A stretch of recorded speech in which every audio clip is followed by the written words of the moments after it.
Hello, everybody, and welcome to a very special episode of Rehearsal Time with Group 2. Today we have a very special guest joining us. He's an amazing pianist, amateur ornithologist, which we'll discover later on, and also a great friend of the quartet. William Hueholt, ladies and gentlemen, thanks for coming on. Thanks for having me, guys. Yeah, we're going to edit in a huge round of applause in right there. Yes, a roaring. What stadium size do you want? Yeah, what? William, how you doing today? You know, I'm doing great. Yeah. I'm slowly getting caffeinated again. Good. Yes. So- At 2 o'clock Gotta caffeination, hopefully you don't crash straight into the ground at That's 1,000 right. miles an hour. That's okay. We all know that, like, we're living inside now. We don't know what time of day it is. It could be, 1:51 a.m. It's so true. You know, this is freaking me out a little bit to those of you joining us on the video. William and Tyler look eerily Almost very the similar. same. Yeah. The coffee mug and the buzz cut and the glasses and the facial hair. It's very weird. And I've been doing push-ups, so, like, I might be approaching his level of musculature, too. So. And I haven't been doing push-ups, so we're meeting So you in the probably, middle. you probably. But it's funny Yeah. because I'm getting to the point with this buzz cut, right? I thought it was cute. I'm going into quarantine and being like, oh, ha ha hee hee. I'm not seeing anyone. I'm going to buzz it. So I do, and now I don't know what to do with it. Because it just starts growing out, and I look like a chia pet that just is not... You hit the kiwi phase. Kiwi phase. Oh. And so I don't know what to do. I'm like, do I just, like, shorten the sides, or do I do it all again? And so, it's Tough very decision. short-lived. I know. I think you short-lived. should just let it You're not go. going to shave group 2 into it? Oh, jeez. That'll be a branding rather than a shave. I'll have Adam come over and just singe it onto the top of my head.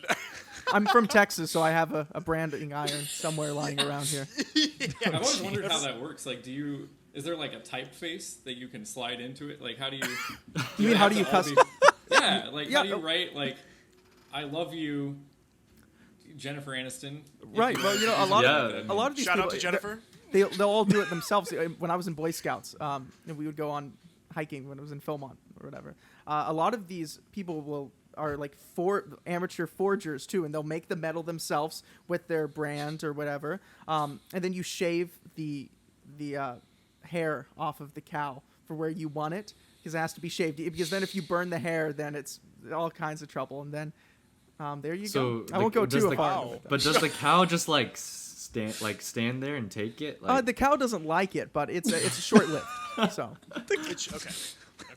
I've actually, I forget, I don't know who I heard this from. I might have just dreamt this, but there was someone or something that was saying that cows don't mind that type of thing. Really? And I think that's wrong. Did they So- ask a cow? Oh, yeah. Yeah. The cow's just like, the cow's eat like, more no, chicken. I don't mind. So I don't know if that's true. Somebody listening to this, please fact check me. Send me a private email, scathing email. That's the only ones that I really read. I can't wait until we start getting mail. Oh my gosh. Yeah. Yeah. We should have a mail opening segment, just like Unboxing. an unboxing segment. Guys, the P.O. box is closed. Please stop sending me gallons of Elmer's glue in the P.O. box. The P.O. box is now closed.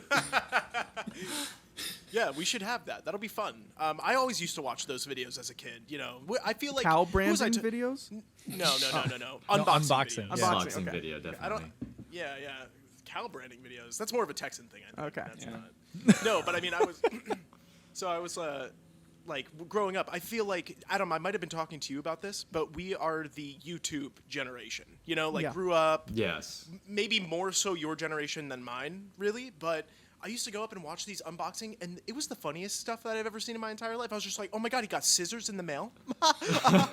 Wow. Oh, wow. He got old Pokemon cards from 1996 in the mail?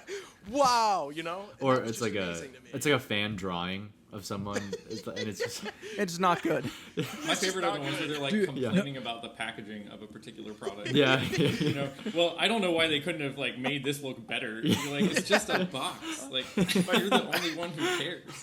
My favorite one is when they hold the package up to the mic, and there's very clearly moving rocks inside. It's like, see, I'm not opening that. I'm not going to open that on Yeah, camera yeah. because there's going to be some sort of, thing that hops out at me. Yeah. Yeah. Well, okay. So one thing that we like to do here on rehearsal time with Group 2 is a weekly check-in. And so this is going through everyone's. Everyone will tell one thing about their week that they really like to talk about. We usually start in the quartet, but why don't we start with William, our esteemed guest today? William, could you give us a check-in this week of something that you deem is worthy to talk about? I would love to. Yes. But I feel like nothing happened this week except mundane household things, you know? Like, that's how, like the other day, when I was just going over in my mind right now, I'm like, you know what? The other day, I, didn't do the dishes right away after I made a meal. Like, Whoa. Scandalous. yeah, I was That's like, the oh my change. gosh. Oh, It's like, no. there's so many, it's like a I little can't microcosm deal with this. But You yeah, did play I a mean, fire Brahms yesterday. Anybody? Oh, thank you, by the way. Yeah. Tyler and a couple of friends from our undergraduate degree and my girlfriend also joined to just play for each other, which was really helpful. Like, I don't know about you guys, but I always need, like, the sense of, like, impending doom to push me to, like, finish a piece. Like, I can learn it, like, 60%. Yeah. But, like, to get any further than that Yeah. needs, like, a little bit of a external push. So yeah, it was really great. But yeah, you know, as like people who know me know that I love dogs, and I have 2 dogs, in fact, with my girlfriend, and they're like enjoying the quarantine because their people get to hang out with them. Yes. But I think it's starting to get to them because like one of them has just been shitting all over the floor. like without literally? warning. Yes. And so like at the most inopportune times, like I was supposed to join a Zoom call at like 10 o'clock this morning, and at like 9:59 p.m. There he is, and he's just doing his thing. And you know, like I wish we could all be like that in a way. It's like there's shit happens, like inside and out, and you know. Yeah. That's the most genuinely the most exciting thing that happened to me this entire week. That's the only reason I bring it up. Not because I think it's good content, not even because I want to tell this story, but just because like I literally have nothing else to do. So William's dog that he's referring to, I haven't heard this before. This is the first time that I'm listening to this. But William's dog that he's referring to is, I'm assuming, Toby. His name is This Toby. was not Toby. No. Yeah. Oh, okay. This So was the good one. Whoa. That's how So I William really has- know something is up. Yeah. Yeah. William and Kelsey have 2 dogs, Toby and Lionel. And so Lionel is the good boy. He's always been the good boy. Lionel has always been the dog that you sit down on the couch, and it doesn't matter if you've walked in the house for the first time or if you walked in the house for the 1,000th time. He will hop up on your lap and just whoop, and he's big, and so he's like a weight blanket. And when you scratch him in the right place, he goes,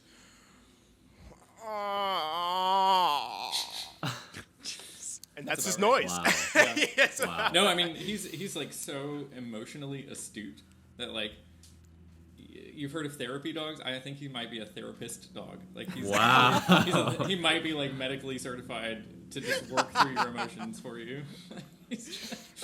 But Without yeah, the big check. that's that's why I think it's not just not just a regular quarantine. Like this is we're Yes. hitting like mega quarantine levels. Yeah, even the dogs are like, "Hey, man, this isn't cool. Yeah.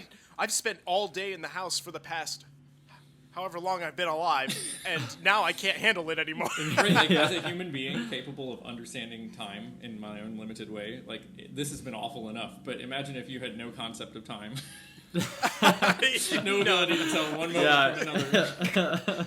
This is just an everlasting now. Which is in and of itself something to be, something to strive for, but never something to admire.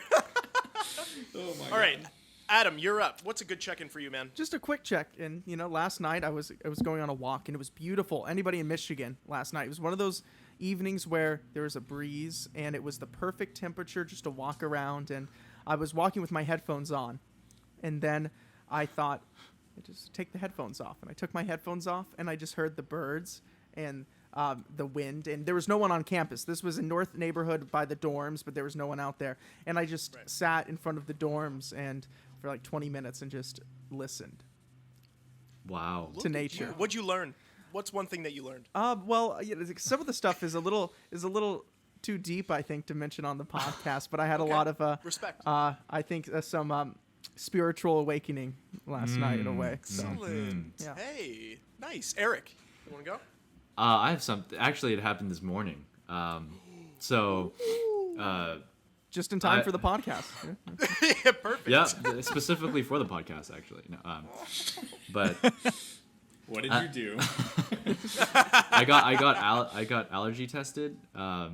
So recently, Adam tagged me in a post where someone was trying to give away their cat because they had conflicts with their dogs, and it was like, oh, maybe I can get a cat finally. And also, I feel like I think Jeff was tagged in it by Connor McKilla as well. So they've been We were both coming to get you. egging us on to get the cat, and I was like, wait, let's find out once and for all whether or not I'm actually allergic.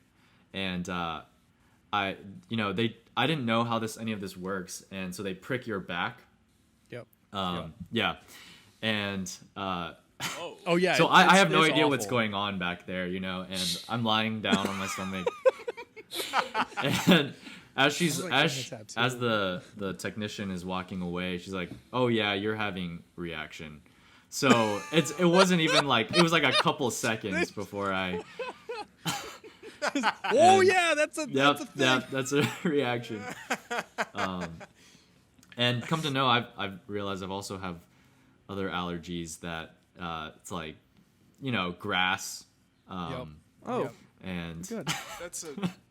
but I've been going through, I've been just going through life, taking it, I've just been. Yeah. I've just You didn't even know. Yeah, man. So. Well, are we talking about oh, give me some of that Claritin, I'll be clear. Claritin clear. Like that kind of allergies, like you can easily suppress them when the need arises? Yeah, I feel like some of them are mild, although they were saying that I should look into some immunotherapy shots or something. But in particular, the cat one was kind of was stronger. Right. I know. Well, okay. So you're getting Did a you say goldfish. that you can But get I've been fine. I hang out. beta. I hang out with Gandalf. I hang out with Lily, who are the cats of our other quartet Cats of mates. Group Two. Cats of Group 2, yes. And Sans too, it's that chill. I don't touch my face, and it's fine. But yeah. Okay, question though. Did you ask her if these are something that you can grow out of? I've read that you can grow out of cat allergy. I did. If you're exposed to it. It's like your baby bed, and then it's like, okay, I need a twin or a full nest. Yeah. Graduate from the crib already. Maybe once I get Come my on, master's. It's 2020. Once I graduate with my master's, I'll be able to. No, but I think with honestly, probably with a little bit more medication, I'd be fine completely. But I'm not sure. You have to hop you up on some pills in order to come over to the house. Yeah. Wow. Okay. Well, I'm sorry about that check-in. That's a bummer. I Yeah. But I'm glad I did it. Good. Good to Now you know. know. I won't change anything about my behavior, honestly, though. Now you just know Good why. to know. Yeah, I just Yeah. know, and Hey, Excellent. if it's if you're allergic to grass, that's an excuse not to mow the lawn or anything. I'm assuming you probably don't need to do that right now because you're in an apartment. But for future, honestly, you'd be like, yeah, I'm sorry, I'm allergic. Well, the thing is, too, I grew up in desert and dirt, and so coming to Chicago and then coming to Michigan, there's just so much more green than ever before. Right. Yeah. But it's fine. I don't know. Yeah. For context, William, that's Arizona. Desert and dirt. Where we spent some time like together. hell, but then I was I grew up in one of Dante's circles of Dante's Inferno. Wow, dropping some literature on That's us. cool. There we go. That's heavy. Yeah, check that out. Wow. So you're just the new kid, right? All the way from Arizona to be accosted by allergens up in Michigan. Yeah. Evan, let's do a check-in for you, man. Oh geez, I feel like I'm pretty much with William. I I don't hope feel like not. much has happened. No. I don't have dogs. Evan, listen, you can't be I with don't- William because you've been a part of this podcast for how many episodes now? This is episode 3. So you know that this is a thing. I You have know, to- but I you feel have like to there give us hasn't been like apart from like my journey with double tonguing, and I'm just Oh, no. Okay, trekking so I guess along, there is. like that's about it. Okay. Journey. Well, Tyler, could you Okay, say so that- Tyler. so Evan's check-in is the continuation of his double tonguing, I which did- is an extended technique on the saxophone. Here, yesterday I got up to level Okay. 40 on Elder Scrolls Online, There we go. Oh, There now you we're go. talking. Now so we're I got talking. Nice. three attribute points for getting there and 3 skill points, which are hot What commodities. did you assign them to? I- No, let me guess. Okay. One of them was to smartness. So your guy's a little bit wiser, a little bit more street smart. The other one is for mega strength. So you can attribute it, you get a little bit more muscles, right? You can just lift a little bit more, right?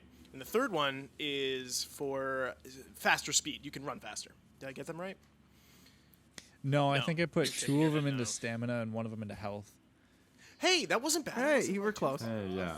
I can't remember. I close, can't for the close. life of me remember what I put the skills into. I think one of them was I put into my woodworking because I'm an archer, so I can make myself better bows. Right? Ooh. Um, Yeah. Can you make me a chair? No, I haven't started. If I were to join you on the game, could I be like, hey, can you make me a It's chair? a lie. He won't join you on the game. yes. Yes. William calls me out. I'm sorry to come for you that way, Tyler, but you won't There's do a it. story You about won't do that. it. I know. Actually, this is really funny because so this is what happens. A group of friends that we all knew from Greensboro, they're into World of Warcraft. William being one of them. Just new. William, would you say this is new for you? Yeah, Wild classic so or- my check-in was almost that my warlock is 9 levels away from max, which is Oh. level pretty good. 111. Wow. 111. After the expansion, you know. Yeah, well, Yeah. I had to And get so- I'm not proud So of these it. but- guys. No, be proud. These be proud. guys reach out to me and they're like, hey, do you guys want to join World of Warcraft? And at the time I was like, oh my god, that would be awesome. Yeah. Like I used to play RuneScape when I was a kid. We just talked about this last episode. So I was like, oh man, this would be really nice to like kind of rejuvenate this MMORPG. Yes, no, maybe? Yep. I don't know if that's okay. This kind of like pastime. And so I get on and I'm just kind of like, oh man, like A, it takes a long time to level because you need to do just a bunch of quests. It takes And B, I forever. started transcribing and arranging and composing really on Sibelius, which is a notation software, all at the same time. And so I found myself doing that a lot more. And then the group chat would be blowing up like, on tonight?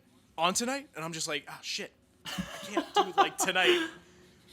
But I want to do it. Maybe tomorrow. And then I would just get lost again and spend a bunch of time doing other things. And then I call William and he's like, hey man, don't worry about it. Like, it's fine. But I still feel bad. No, that's cool. You don't have to play with us. It's No, fine. it's fine. Yeah. It's fine. Cool. We only invited you. And I did play one raid.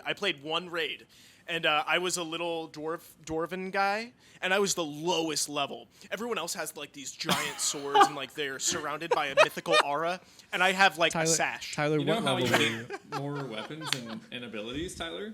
How? You play with your friends. Oh. Yeah, you're right. Oh.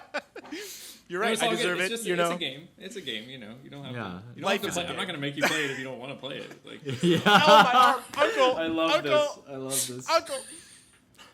That was okay. That's a good check-in, Evan. I'm glad that you mentioned that. Yeah. That was a good check-in. That was. Tyler, do you So have a I check-in?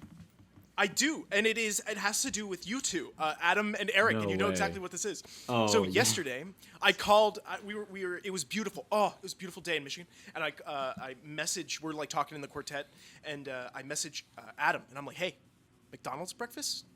Like, you want to just hop in the car, go to McDonald's, get McDonald's breakfast because I love McDonald's breakfast, and so does he. And he's like, LOL, yes. So we get in the car. I go and drive, get him, and I message Eric, and I'm like, hey man, do you want anything from McDonald's?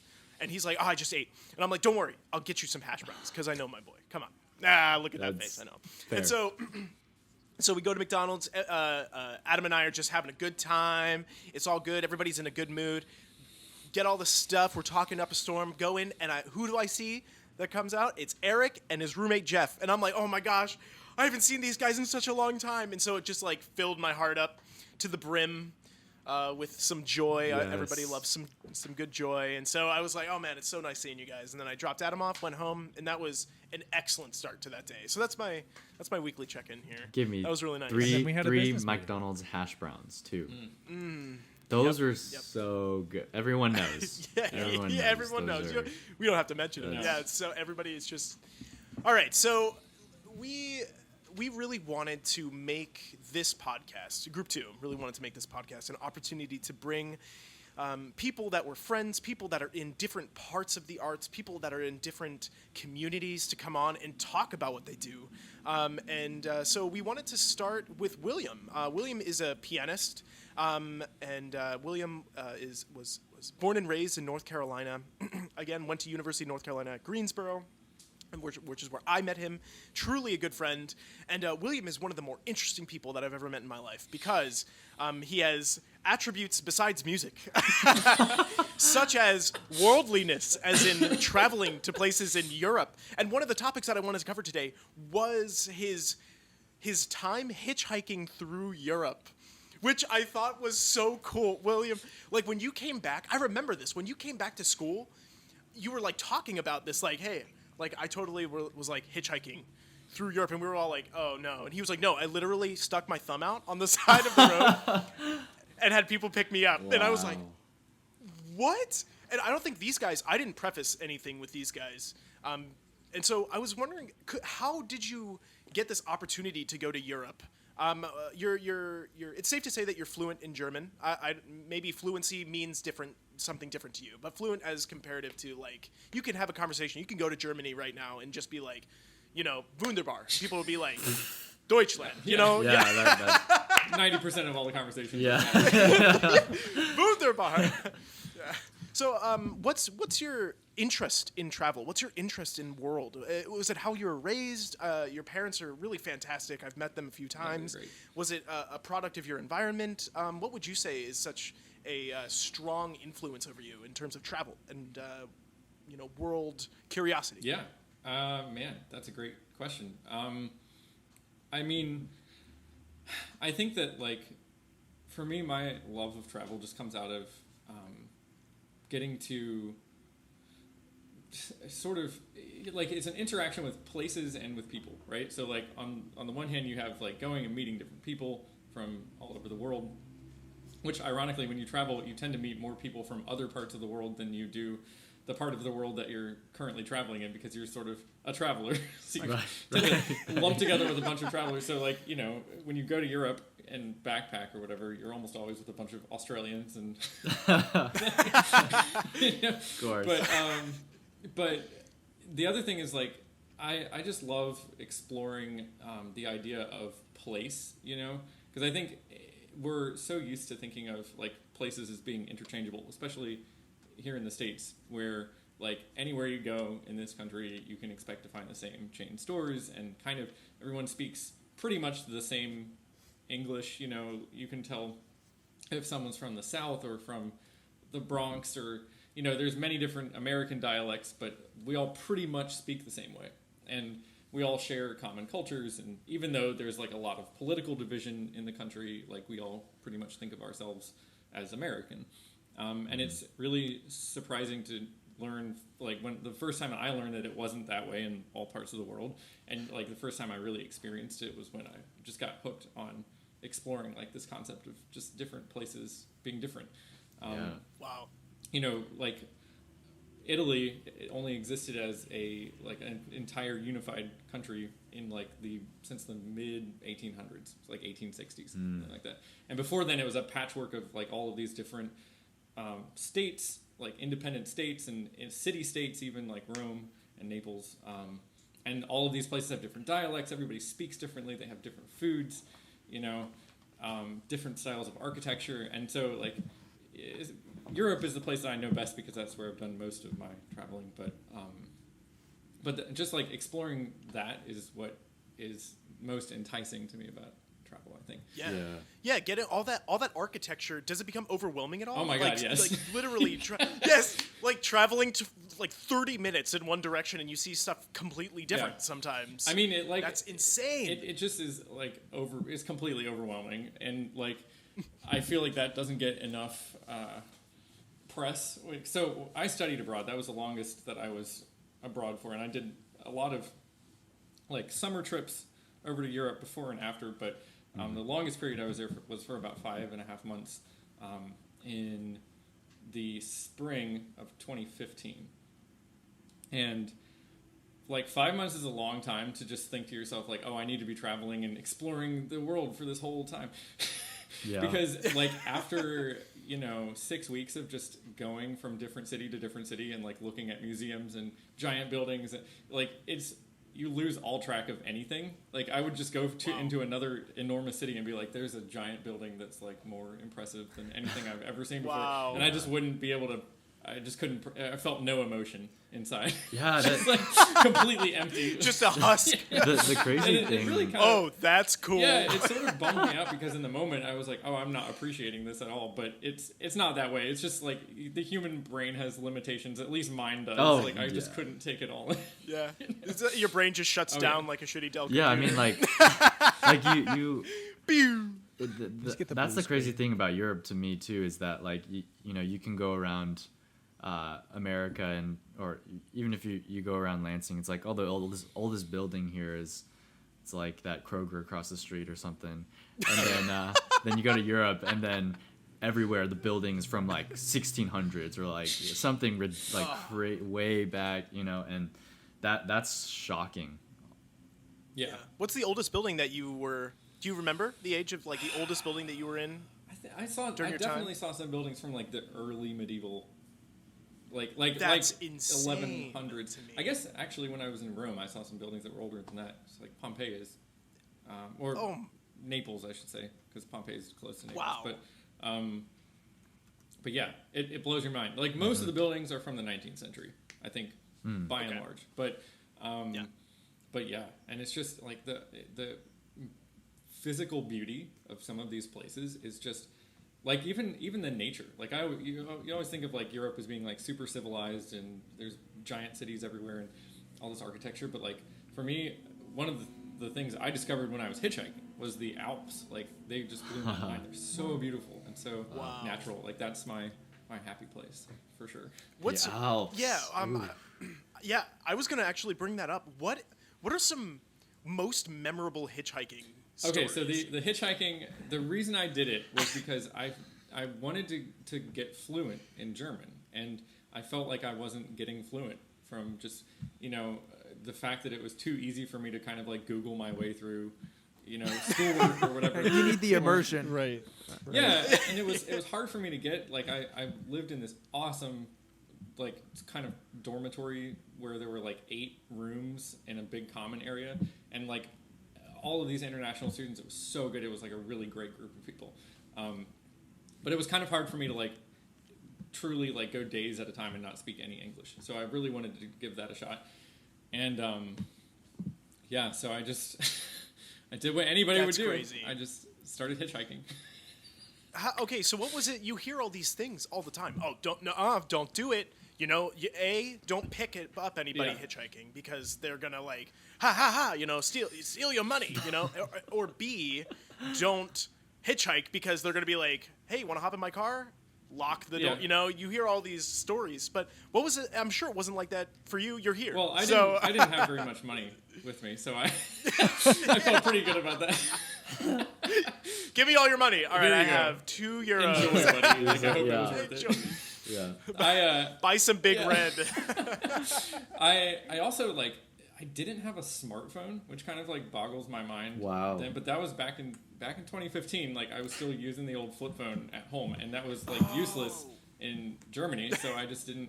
I had like a little like prepaid phone with me, so I was like, if I need to call, for an ambulance, I can do it. But Right. so I like didn't have any maps. I had like a little digital camera with me. I had like bought a physical map from a gas station. What is that? Oh, Yeah. wow. How big was it? How big was was it? How big was enormous. I'm pretty sure I still have it. Actually, You keep folding and it's no. It's Like I enormous. felt like So you're sitting Christopher there with Columbus this or something without the blatant racism. yeah. And Yes. so I spent like 2.5 weeks hitchhiking, And it was during like a long break that the German schools have, at least in South Germany, where it's like for kind of Pentecost, I think, is the holy day that it's around. Yep, it's coming up next weekend. Oh. Actually, it is. Yes. So, it was like late May when I hit the road. So, Wow. and the reason I decided to do it was because I had always like dreamed of hitchhiking, and Germany has had a hitchhiking culture for a long, long time, but it's pretty much extinct now. Like everybody who picked me up was like, "Do people still hitchhike?" Oh my god. And I was like, I'm doing it. Like, you Wunderbar. Wunderbar. yeah, exactly. But yeah, the weirdest thing was like when I first started, like I was so terrified. I was just like, I had the worst stage fright of my life. can't Like I literally, it took me like an hour to get up the courage to just like put my thumb out. But when I did, someone picked me up within like 5 minutes. And I was on the road. Wow. Like that first ride was the easiest thing I've ever gotten. And I hitchhiked from like southern Germany all the way to the border with Switzerland, down past Switzerland, and to this little country called Liechtenstein, which is the 6th largest country in the world. Yes. Wow. And I wanted to walk across Liechtenstein, which is like kind of pizza slice shaped, so it's like very pointy at the top and kind of broad at the base. So which part did you walk? Did you just get little slice, or did you go the? Do no. I went all the way down. There you I was go. like, I'm gonna walk the Yes! smallest country. I'm gonna walk it the long way, Yeah, which was yeah, still yeah. like 20 miles, like not very far. Oh. Wow. So Okay. yeah, I walked across Liechtenstein, and that took me like 3 days because it's also very mountainous. So I like went up into the mountains a little Oh bit my and came back goodness. down. Wow. What the? Legs were sore. It Man, rained like almost the I bet entire you were time. ripped. I bet you were just so in shape after that. Oh yeah, it was Can't imagine. definitely the leanest I've ever been in my life. That's the other part of this story is I brought a tent with me because I didn't know like where I was going to be, and I didn't want to get like caught out like on the side of a highway somewhere with way far away from everything. Right. So I had like this little tent in my sack that I just carried with me. Yeah, And that was I gonna be like my question. camped in just semi-public places, which is awful. It's basically a homeless man for like 2 weeks. That's an amazing experience. Wow. Oh my god. Transformational though, like it was so cool. And the funny thing is like, you probably like I'm sure you could do it now but it was 2015 was like the first year that migration became a really big political issue in Europe. And I remember like when we first got to school, you have to register with the local like office of immigration or whatever. And there were so many people. I was just like, why are all these people here? And it's because like waves of people were coming out of Syria and fleeing war and like pouring into Europe. And Wow. and so like the summer of 2015, right after I did this trip, was when like millions of people were moving out of Syria and coming into Germany and Europe. Yeah, I remember And that so, on the like, news. It was a big thing. Wow. Yeah, I Yeah. really felt like, in a way, like the attitude of many like just random sort of like working class people really changed towards like, I mean, I'm sure that as a like white male, you could probably still do it, but it feels like like Europe really changed that year, which seems kind Wow. of crazy. to Yeah. say. Yeah. Maybe I'm completely wrong, but like it definitely felt very safe pretty much all the time, and I'm just not sure that like people aren't quite as willing to just take a risk on a stranger. I don't think it's because of people are like less that they don't want to do that as much. I think it's more just that like it exposed some divisions in just society. And Yeah. I don't know. I mean, I'm sure that Oh, you that's could interesting. do it. It just felt like kind of a bookend of an era. In a Oh way. yeah. I don't know. Yeah, absolutely. That's That is- crazy. yeah. Could you go in? Was this you went to go see a fairly well-known European pianist Yes. during this? Was it during the same Oh my time? God, it actually was. Same I'm trip? surprised Oh. you remembered that because I forgot. Yeah, I do remember Yeah. that, but I don't. Yeah, you should retell that Okay. story. I don't remember if it was the same time or not. it that you was. went to I Europe. was literally Oh, hitchhiking. wow. This is the craziest. Wow. Yeah. I was in. It was about halfway through the trip, so I was in Innsbruck, Austria, which is so pretty. It's really beautiful, and I happened to see a flyer that Marc-Andre Hamelin was going to be playing a concert in the village like next over, and he's a really, really well-known French-Canadian or Canadian pianist who probably has like one of the best techniques of anybody alive today. Like he can literally play anything. Wow. His repertoire is immense. So I was like, what? He's playing? At you, I Marta. gotta do it. So I got tickets to it, and like the next day I took the train over, and I'm pretty sure. Okay, yeah, I'd stayed in a hostel the night before, but like I had nowhere to put my things, so I like had to carry everything that I had with me. So I was like holding a sleeping bag and like a giant hiking backpack, and I obviously like was not dressed for a formal concert or something.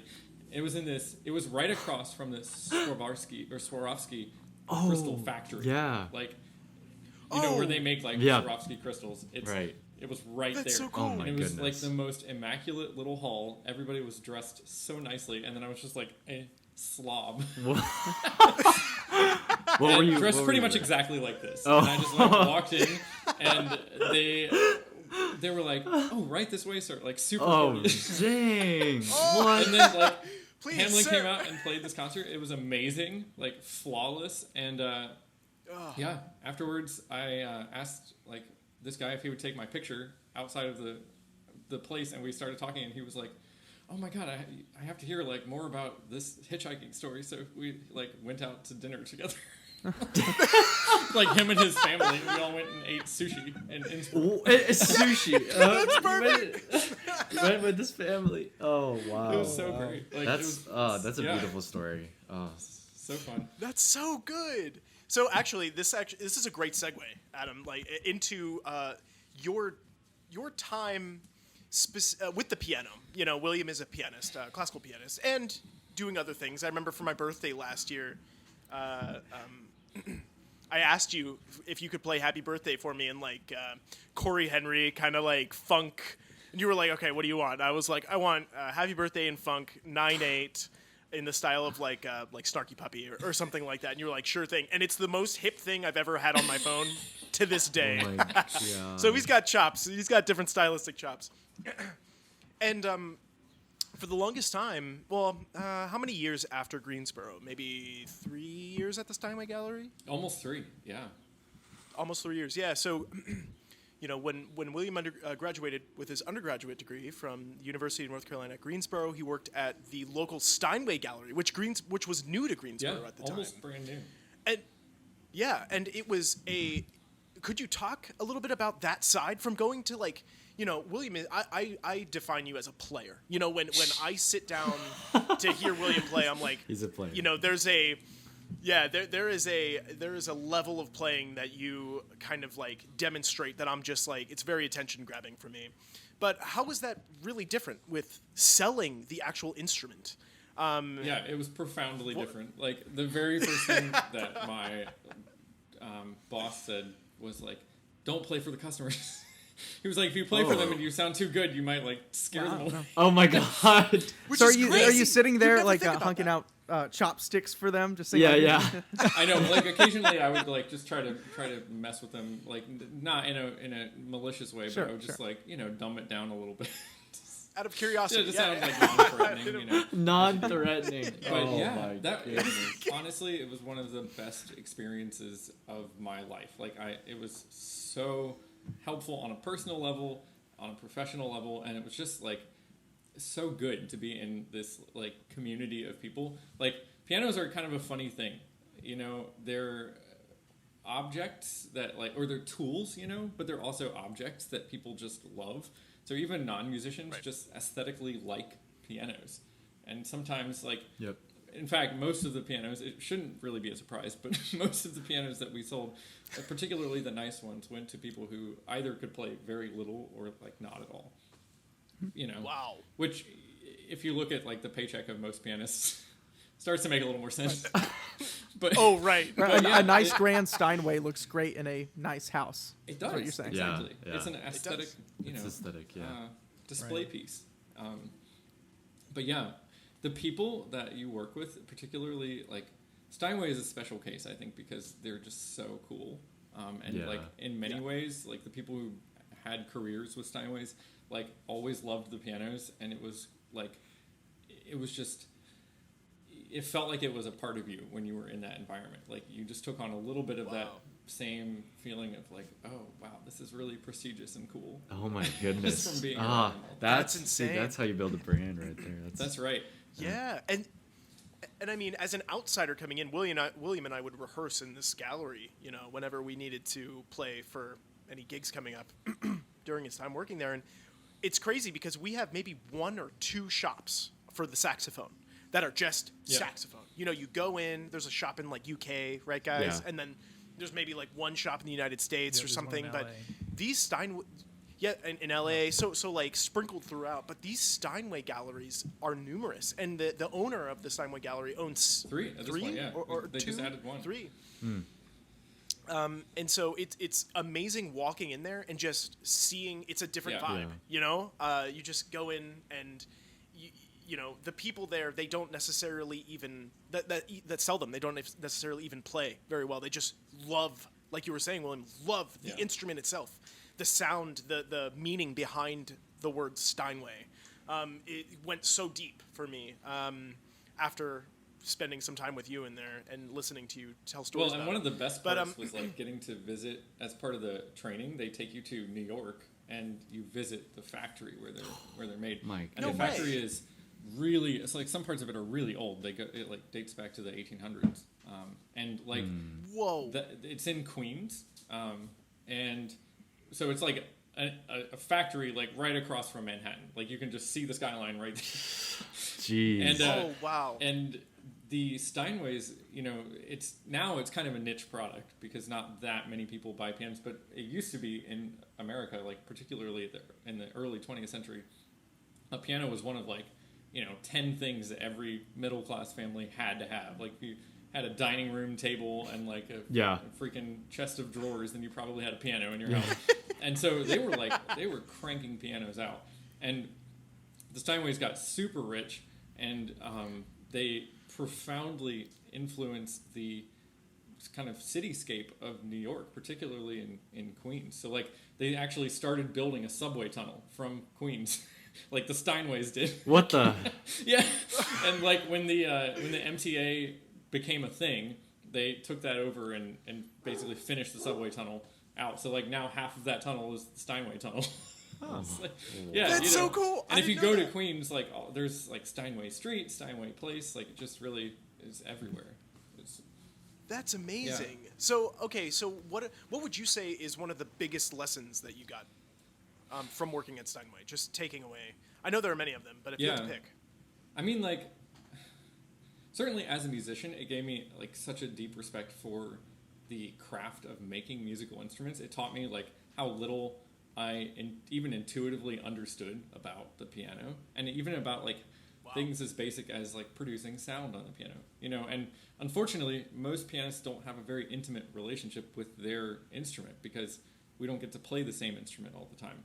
Right. So even on a technical, you know, like level, a lot of pianists don't know how sound is produced in the instrument. And once you've like spent, you know, a year and a half like playing 20 different pianos a day, you start to really understand how like actions differ and how, you know, all of that relates to how the instrument makes sound. But but yeah, I mean, it just like particularly really good technicians and what they can do to instruments, and like that's like art, you know, that exists on the same level of detail as like conducting and music theory. Like it's so it's not mathematical. It really is like it really is like art, you know?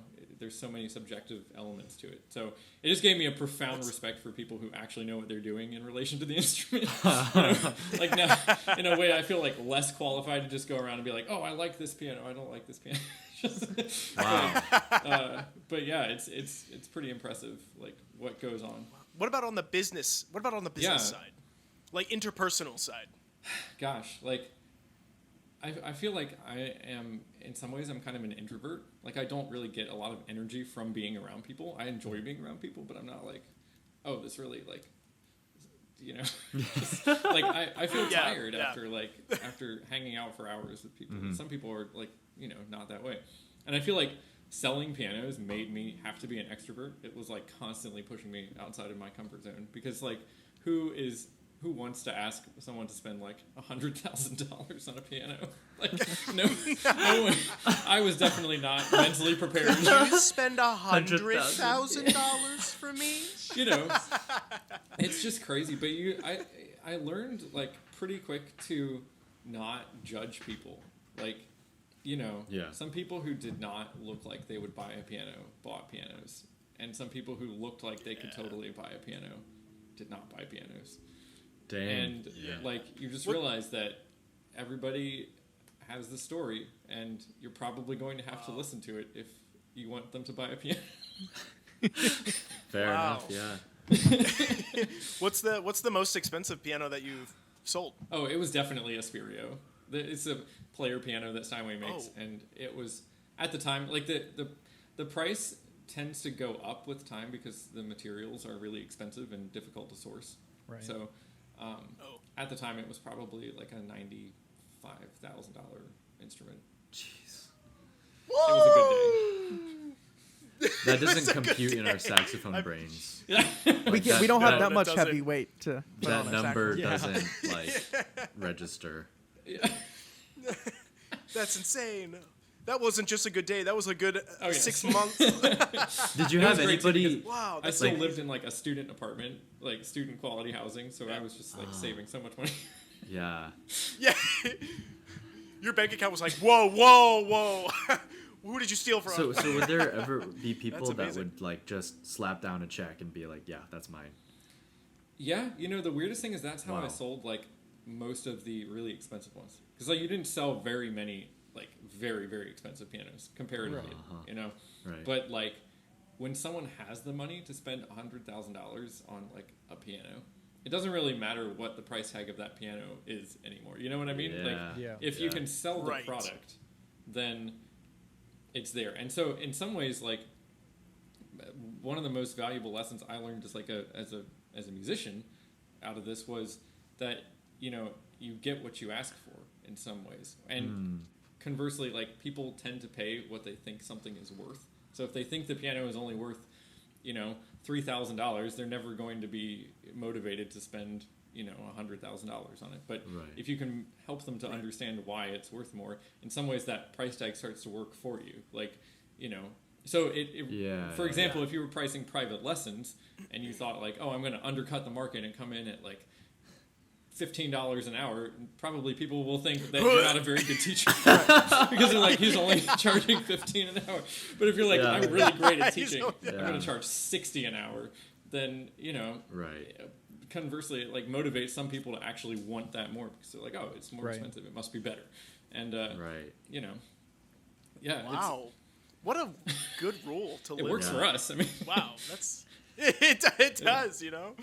Excellent. Oh, well, It's Adam, time, is it time? Tyler. It's Good. time. All Oh, right. it's time. Would you So, like to head you know it what? out? While I Would get you the like to setup, talk about this? it'll take me about a minute. But William, can you just kind of talk to us about birds and your fascination with them and how, and maybe just like a 1 minute, you know, elevator pitch of your relationship with birds. okay. Birding for me began very young. I was probably like 10 years old when I first started learning about birds. And what you learn about birds pretty quickly is that they're everywhere. They're all around you all the time. So anytime that you're outside, you can just look up and see a bird. But there aren't that many different kinds of birds. There's only about 10,000 different species of birds Which in the fascinates me. I thought there were millions. Like, insane. world. Only. You'd think, but there's only 10,000 birds. Yeah. And then they're in North America. like the continental area, there's only about 700-ish, probably 740. Wow. I can't. So there's really not that many different kinds of birds. You can learn most of them pretty quickly. So what that means is that when you're outside, you kind of have like a sense of your surroundings. I know it sounds very meta and weird, but it's kind of true. Like if you look up and you see a chimney swift, you're like, oh, that's because I'm in an urban area and they're nesting in the chimney. It's just like it's a way of constantly engaging with your surroundings. Wow. And that's why I like to do it. For me, it feels like very zen. It's not like you have to like search particularly hard to see birds. Like I said, they're always there for you. It goes back to the place, right? Yeah, Place you got to and, just like, tune in. Yeah. Right. Yeah. Well, It all You ties gotta together. Tune in, man. today we're gonna put you to the test just a little bit, William. my So what God. we did was we put together. Oh, did you study? We put together 9 different birds, and we have the audio here, and we're going to attempt to play them for you. Now, the budget of this podcast is increasing and increasing, but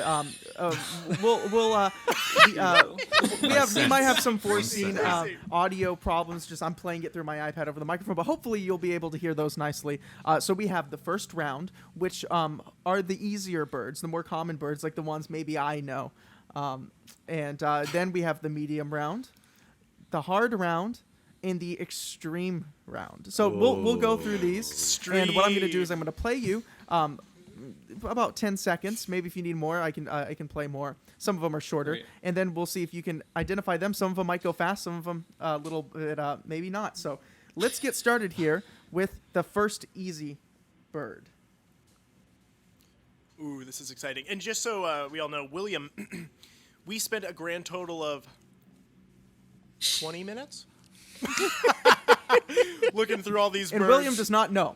He has no Yeah, idea. I've never. Yeah. William here's has no I'm actually clue. really scared about this because it could either be really easy or really hard.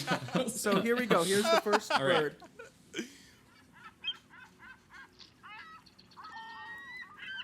That's a laughing gull. A laughing gull. Oh, we'll take that. A seagull. Yes, Nice. there we go. We had on Wow. The, yeah. So that's even more we'll edit it specific. in a It's on the ding, list. ding, ding whenever you Oh, get one Yeah, right. yeah. Perfect. So Nice. you passed the Nice. first easy. Here's the second easy one. Okay. Can you hold it up a little bit closer, Adam? It's a cardinal, northern cardinal. Yes. Oh. Very good job. Yes. Oh. This is exciting. I love I'm not this. even. I have I nothing to love do with it, and it's just so exciting.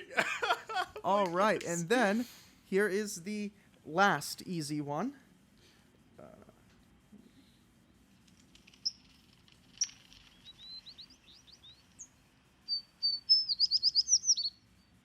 What? Okay, hang on. Can you play it again? Yes. This is still playing. Here we go.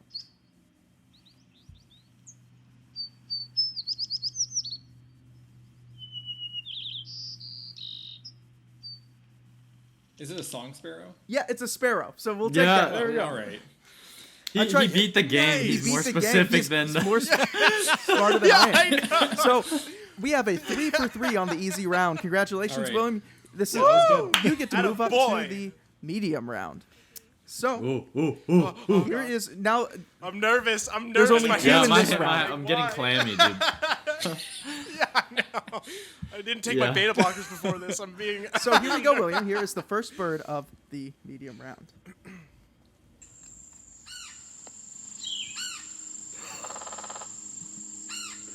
Oh my god. Okay, so it's some kind of woodpecker. It's, let me guess. Is it ladder-backed? Ooh, No. it's close. It's a woodpecker. Yes, red-headed woodpecker. Redheaded. Ah, I should have known. But I think you'll get a half point for that. Yeah, now that we're keeping, but- absolutely. Yeah, Absolutely. definite. He I knew it was a woodpecker, which I wouldn't have been able to. I just thought those yeah, were gunshots. Even the clicking, Yeah, growing up in Arizona, I guess you're just used to hearing What gunshots. happens in the desert, Eric? Yeah. Stays in the desert, Eric. The dirt and the. And here is the second one. Medium. Yes.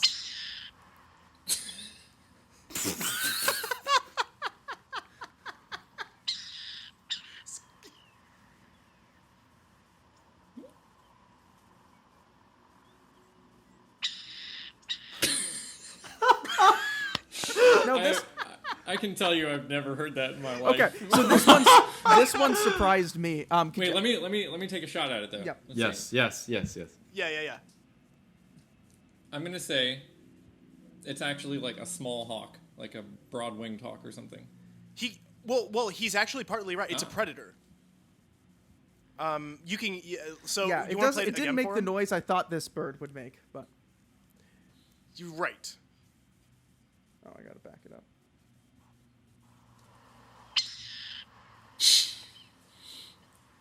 Why is that so great? Yeah. That's the sound I make when someone tells me I'm wrong in music. Yeah.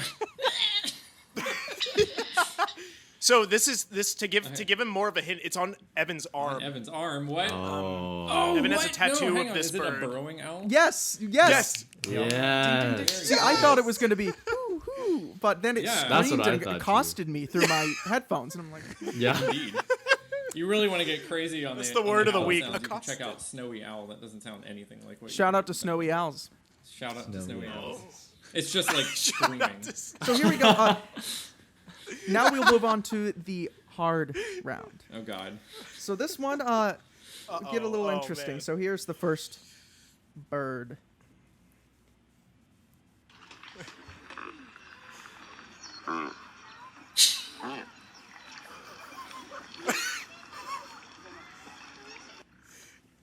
What? I'm not gonna lie. That could be anything.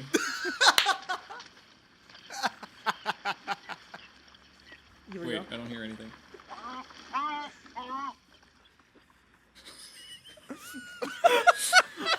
I mean, okay, it sounds like a water bird of some kind. Yes. Because it's clearly a larger bird. Yep. They don't really call that much. So I'm gonna say it's a double-crested cormorant. It is actually a American white pelican, which Oh. which See, another silent but deadly bird. yes. So we'll see if you can redeem yourself here with the second one in the hard round. All right. He's still doing Yes. great. Yeah. Oh, absolutely. Yeah. Here we go. yeah. Here's the second bird. I'm so ready.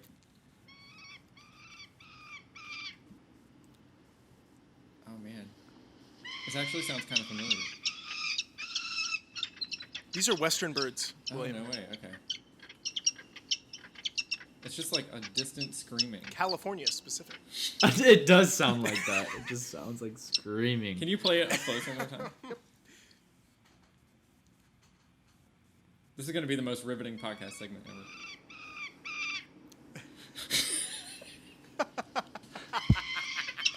Even up close, it sounds 18 It sounds like miles it's in away. California right Yeah. now. Yeah. Sounds like it's like a monkey It in sounds a like a cage. monkey. Yeah. Oh my god. So if you had to take a stab at it, Yeah, I'm going to say it's a black-bellied whistling duck. it is a bigger bird. It is a prairie falcon. Was the one we were looking for? What Prairie the falcon. heck? I've always wanted to see one. Never seen Wow. one, but Oh, never have seen you a have you prairie not It's not on the life Man, list. yeah. Still on the life list, yeah. Yeah. That's some hip lingo right there. Yeah, Yeah. Eric and I, to prepare for this, we watched some yeah, Conan it is. O'Brien, and he goes birding. So maybe you could redeem yourself in the final round, the Let's see. extreme round. So let's go with our first one here. Give me a second. I have to scroll to a certain time mark. Did you guys dig deep in the Cornell lab of ornithology? Oh. Oh yeah. Yes. A deep These are dive. where we're just This is 20 minutes extracting deep. these from. Yeah, deep dive into Cornell. Were you able to pull it up, Adam?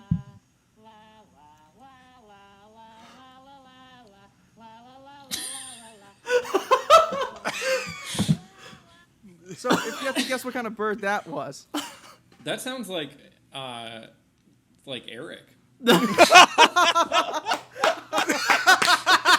Was that Justin Bieber That's yummy? That's so close. Justin Bieber, yummy. yes, Thank the you for- throwback. Oh. It's I don't know if it's a bird native to America, but on Sesame Street, the bird I know is there. So we were looking for a big bird.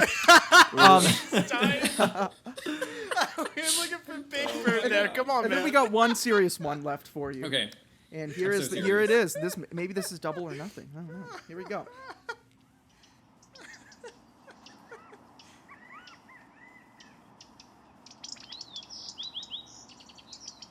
It sounds like a marsh wren.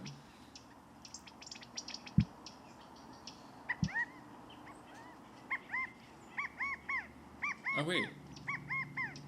Oh shoot! I actually know this one. I'll play it again.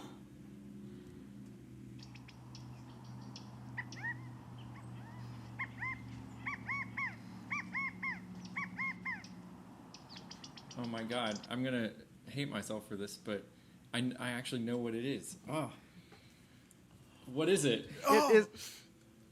Can we give him a hint? What's It's it?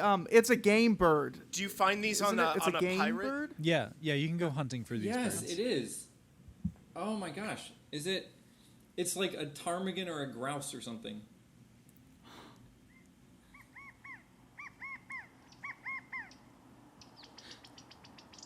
What? One last hint. It has the name of the state it's from in it. Oh my god. Okay. Ooh, nice.